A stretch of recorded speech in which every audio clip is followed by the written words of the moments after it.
인생의 방향성 잡기의 중요성. 안녕하세요. 행복한 그로서입니다. 오늘도 이렇게 찾아와 주셔서 정말 감사합니다. 오늘은 많은 분들이 저에게 자주 물어보시는 질문, 그리고 아마도 여러분 스스로도 밤에 잠들기 전에 한 번쯤은 생각해 보셨을 그 질문에 대해 이야기하려고 합니다. 그 질문은 바로 나는 지금 어디로 가고 있는 걸까? 열심히 살고 있는데 왜 불안할까요? 매일 바쁘게 움직이고 있는데 왜 공허할까요? 남들보다 뒤처지지 않으려고 노력하는데 왜 자꾸 흔들릴까요? 그 이유는 단순합니다. 바로 인생의 방향성이 없기 때문입니다. 방향이 없는 노력은 그저 소모일 뿐입니다. 아무리 빠르게 달려도 어디로 가는지 모르면 결국 제자리를 맴돌게 됩니다. 오늘 영상 끝까지 보시면 여러분의 하루하루 선택이 달라질 겁니다. 그리고 후회 없는 인생을 시작할 수 있는 명확한 기준을 갖게 되실 겁니다. 자, 그럼 시작해 볼까요? 일부 방향 없는 성실함의 위험. 성실함만으로는 부족합니다.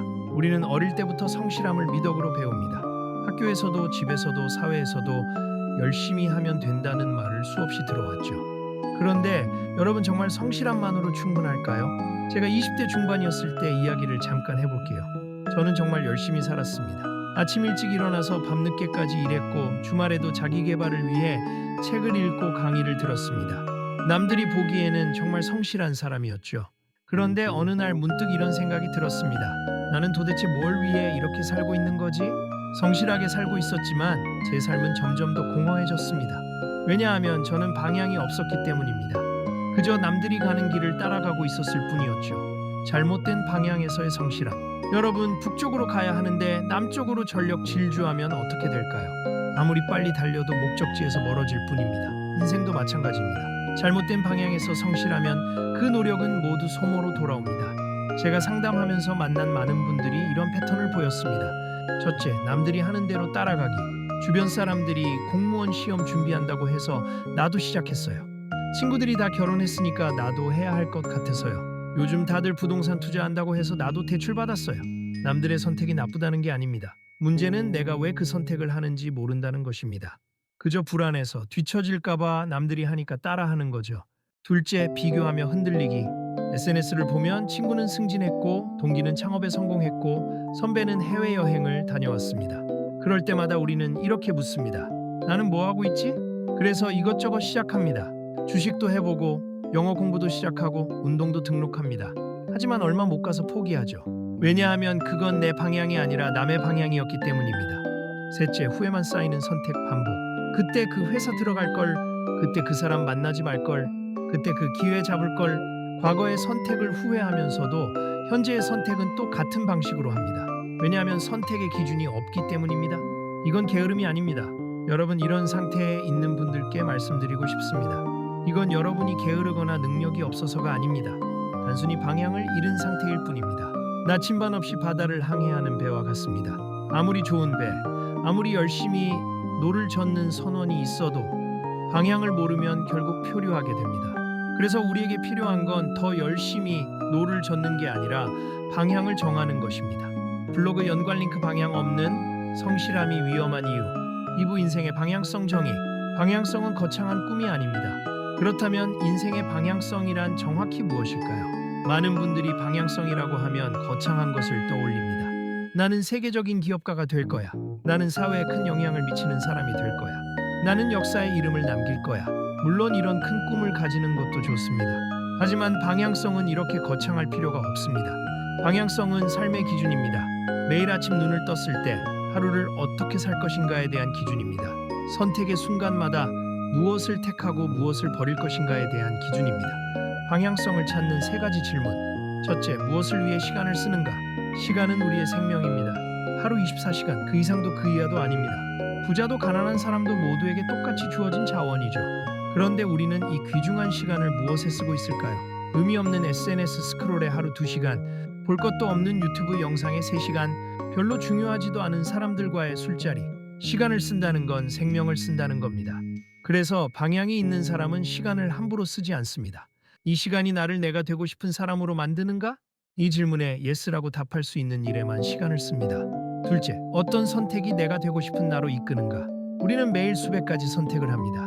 아침에 무엇을 먹을지, 어떤 옷을 입을지부터 시작해서 어떤 프로젝트를 먼저 할지, 누구와 점심을 먹을지, 퇴근 후 무엇을 할지까지 이 모든 선택들이 쌓여서 우리의 인생을 만듭니다.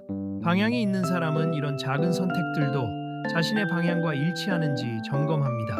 예를 들어 건강한 삶을 살고 싶다는 방향이 있다면 저녁 회식 제안을 받았을 때 그게 정말 필요한 자리인지 생각합니다. 단순히 거절하기 미안해서 분위기 때문에 따라가는 게 아니라 내 방향에 맞는지 판단하는 거죠. 셋째, 포기하지 말아야 할 가치는 무엇인가? 세상을 살다 보면 타협해야 할 때가 많습니다. 하지만 모든 것을 타협할 수는 없습니다. 어떤 것들은 절대 포기하면 안 됩니다. 그게 바로 핵심 가치입니다. 어떤 사람에게는 가족이 핵심 가치일 수 있습니다. 어떤 사람에게는 정직이 핵심 가치일 수 있습니다. 핵심 가치를 포기하는 순간 우리는 방향을 잃습니다. 방향이 있으면 달라지는 것들. 첫째, 삶이 단순해집니다. 선택지가 줄어듭니다. 내 방향과 맞지 않는 것들은 자연스럽게 걸러지기 때문입니다. 둘째, 선택이 빨라집니다. 우유부단함이 사라집니다. 기준이 명확하니까요. 셋째, 후회가 줄어듭니다. 후회는 대부분 왜 그런 선택을 했지? 라는 질문에서 시작됩니다. 하지만 방향에 따라 선택했다면 설령 결과가 좋지 않아도 후회가 적습니다. 그때 내 기준으로는 최선의 선택이었어. 결과가 안 좋았을 뿐이지. 방향성은 고정된 게 아닙니다. 방향성을 정한다고 해서 평생 그 방향으로만 가야 하는 건 아닙니다. 살다 보면 방향을 수정할 수도 있고 완전히 바꿀 수도 있습니다. 중요한 건 지금 이 순간 내가 어디로 가고 있는지 아는 것입니다. 나침반을 가지고 있으면 필요할 때 방향을 바꿀 수도 있습니다. 하지만 나침반 자체가 없으면 어디로 가는지도 모르고 방향을 바꿀 수도 없습니다. 3부 방향 잡기. 방향은 선언이 아니라 반복입니다. 좋아, 이제 내 방향을 정했어. 이렇게 선언하는 것만으로는 충분하지 않습니다. 방향은 일회성 결정이 아니라 매일의 실천입니다. 하루하루의 선택이 모여서 방향을 만듭니다. 예를 들어 나는 작가가 되겠어 라고 선언하는 건 쉽습니다. 하지만 진짜 작가가 되려면 매일 글을 써야 합니다. 바쁘다는 핑계, 피곤하다는 핑계를 넘어서 매일 키보드 앞에 앉는 것이 중요합니다. 나는 건강한 사람이 되겠어 라고 선언하는 것도 쉽습니다. 하지만 진짜 건강해지려면 운동, 식사, 수면 습관 관리를 매일 실천해야 합니다. 방향은 선언이 아니라 반복입니다. 즉 매일의 행동이 방향을 만든다는 거죠. 오늘의 선택이 방향을 만듭니다. 방향을 잡기 위해서는 매일 자신에게 질문해야 합니다. 오늘 어떤 선택을 했는가? 아침에 알람이 울렸을 때 일어났나요? 아니면 한 번 더 미뤘나요? 점심시간에 건강한 음식을 먹었나요? 아니면 편한 음식을 선택했나요? 퇴근 후 자기 개발을 했나요? 아니면 넷플릭스만 봤나요? 이 작은 선택들 하나하나가 여러분의 방향을 만듭니다. 누구와 시간을 보냈는가? 짐 론이라는 성공학 강사가 이런 말을 했습니다. 당신은 가장 많은 시간을 보내는 5명의 평균이다.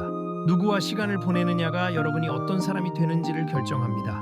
불평불만만 하는 사람들과 시간을 보내면 여러분도 불평불만이 늘어납니다.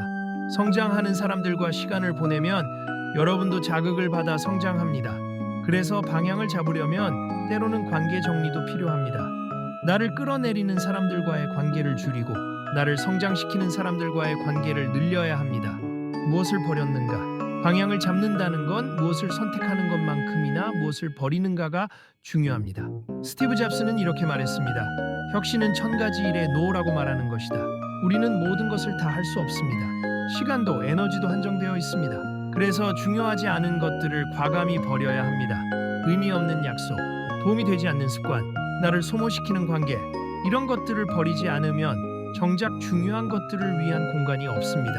방향을 잃었다면 많은 분들이 이렇게 말합니다. 저는 이미 방향을 잃은 것 같아요. 괜찮습니다. 방향을 잃는 건 자연스러운 일입니다. 중요한 건 다시 찾는 것입니다. 방향을 잃었을 때 스스로에게 3가지 질문을 던져보세요. 질문 1. 지금 나를 가장 지치게 하는 것은 무엇인가? 상사와의 관계가 나를 지치게 해. 매일 밤늦게까지 하는 의미 없는 업무가 나를 지치게 해. 아무 생각 없이 보는 SNS가 나를 지치게 해. 무엇이 여러분을 지치게 하는지 정확히 파악하고 줄이거나 없애는 방법을 찾으세요. 질문 2. 이 삶을 5년 뒤까지 계속하면 나는 어떤 사람이 될까?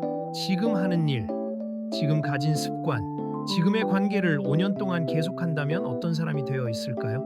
매일 술을 마시는 습관을 5년 동안 계속하면? 매일 운동하는 습관을 5년 동안 계속하면? 매일 책을 읽는 습관을 5년 동안 계속하면? 미래는 오늘의 선택으로 만들어집니다. 질문 3. 포기하지 말아야 할 것은 무엇인가? 아무리 힘들어도 절대 포기하면 안 되는 것이 무엇인지 명확히 하세요. 가족과의 시간, 건강, 정직함, 배움에 대한 열정, 무엇이든 핵심 가치를 지키는 것이 방향성을 유지하는 기초입니다. 작은 실천부터 시작하기. 방향을 잡는다고 해서 인생이 갑자기 180도 바뀌는 건 아닙니다. 작은 것부터 시작하세요. 매일 아침 10분 일찍 일어나기, 매일 30분 책 읽기, 매일 운동 30분 하기, 매주 가족과 식사 한 번 하기. 제임스 클리어가 쓴 아주 작은 습관의 힘이라는 책에서 이런 말이 나옵니다. 1% 나아지는 것을 매일 반복하면 1년 후에는 35배 나아진 자신을 발견하게 된다. 하루 1%의 변화는 작아 보이지만 그것이 쌓이면 엄청난 변화를 만듭니다. 일관성의 힘. 방향을 잡는 데 가장 중요한 것은 일관성입니다.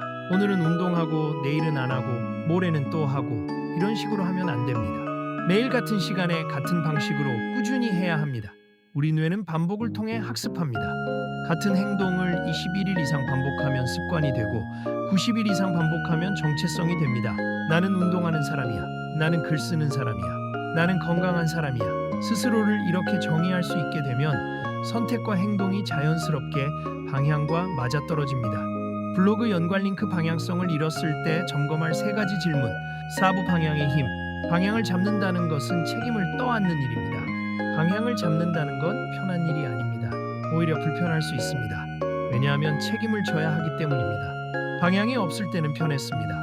잘못되면 환경 탓, 남 탓, 운 탓을 할 수 있었으니까요. 상사가 나를 싫어해서 승진 못했어. 경제가 안 좋아서 사업이 안 됐어. 부모님이 지원을 안 해줘서 공부를 못했어. 하지만 방향을 잡는 순간 이런 변명이 통하지 않습니다. 내 인생은 내가 책임져야 합니다. 좋은 결과든 나쁜 결과든 그건 내 선택의 결과입니다. 남 탓을 줄이고 방향이 생기면 남 탓이 줄어듭니다. 예전에는 저 사람 때문에 내가 이렇게 됐어 라고 생각했다면 이제는 내가 저 사람과의 관계를 어떻게 설정할 것인가를 고민합니다. 남 탓을 한다는 건 내 인생의 주도권을 남에게 넘기는 것입니다. 하지만 방향이 있으면 주도권을 내가 갖습니다. 선택의 결과를 감당하고 방향을 가진 사람은 자신의 선택을 후회하지 않습니다. 실패할 수도 있습니다. 잘못된 선택을 할 수도 있습니다. 하지만 그것도 내 선택의 결과이기 때문에 받아들입니다. 그래, 실패했어. 하지만 이것도 배움이야. 다음엔 더 나은 선택을 할 수 있을 거야. 이렇게 생각하는 것이죠. 실패를 두려워하지 않습니다. 왜냐하면 실패도 내 방향 안에서 일어난 일이기 때문입니다. 흔들려도 다시 돌아오는 힘. 살다 보면 흔들릴 때가 있습니다. 갑자기 큰 유혹이 생길 수도 있고 예상치 못한 어려움이 닥칠 수도 있습니다. 그럴 때 방향이 없는 사람은 그대로 휩쓸려 갑니다. 하지만 방향이 있는 사람은 잠시 흔들려도 다시 제자리로 돌아옵니다. 왜냐하면 중심이 있기 때문입니다. 나무를 생각해 보세요. 바람이 불면 나무는 흔들립니다. 하지만 뿌리가 깊으면 쓰러지지 않습니다. 방향은 여러분의 뿌리입니다. 나이는 중요하지 않습니다. 저는 이제 너무 늦었어요. 30대인데요. 저는 40대인데 이제 와서 방향을 잡는 게 무슨 의미가 있을까요? 저는 50대인데 지금 뭘 바꾼다고 달라질까요? 아니요, 늦지 않았습니다. 방향을 잡는데 나이는 중요하지 않습니다. 중요한 건 오늘 시작하느냐 마느냐입니다. 할랜드 샌더스는 65세에 KFC를 시작했습니다. 베라 왕은 40세에 패션 디자이너가 됐습니다. 모건 프리먼은 52세에 첫 주연을 맡았습니다. 늦었다고 생각할 때가 가장 빠른 때입니다. 여러분, 오늘 이야기 정리하겠습니다. 성실함만으로는 충분하지 않습니다. 방향이 없다면 노력은 소모일 뿐입니다. 방향성은 거창한 꿈이 아닙니다. 삶의 기준, 핵심 가치, 선택의 나침반입니다. 방향은 선언이 아니라 매일 반복되는 실천입니다. 흔들려도 중심을 잡고 실패해도 배우며 남 탓을 줄이는 것이 방향의 힘입니다. 나이는 상관없습니다. 중요한 건 오늘 바로 시작하는 것입니다. 여러분도 오늘 바로 자신의 방향을 점검하는 질문을 던져보세요. 지금 나를 지치게 하는 것은 무엇인가? 5년 뒤 나는 어떤 사람이 될까? 절대 포기하지 말아야 할 것은 무엇인가? 작은 실천부터 시작하고 매일 반복하며 중심을 잡으세요. 그렇게 한 걸음 한 걸음 나아가다 보면 어느새 여러분은 후회 없는 삶을 살고 있을 겁니다. 오늘 영상이 여러분에게 도움이 되셨다면 좋아요와 구독 꼭 눌러주세요. 방향을 찾는 여정을 함께 응원하겠습니다.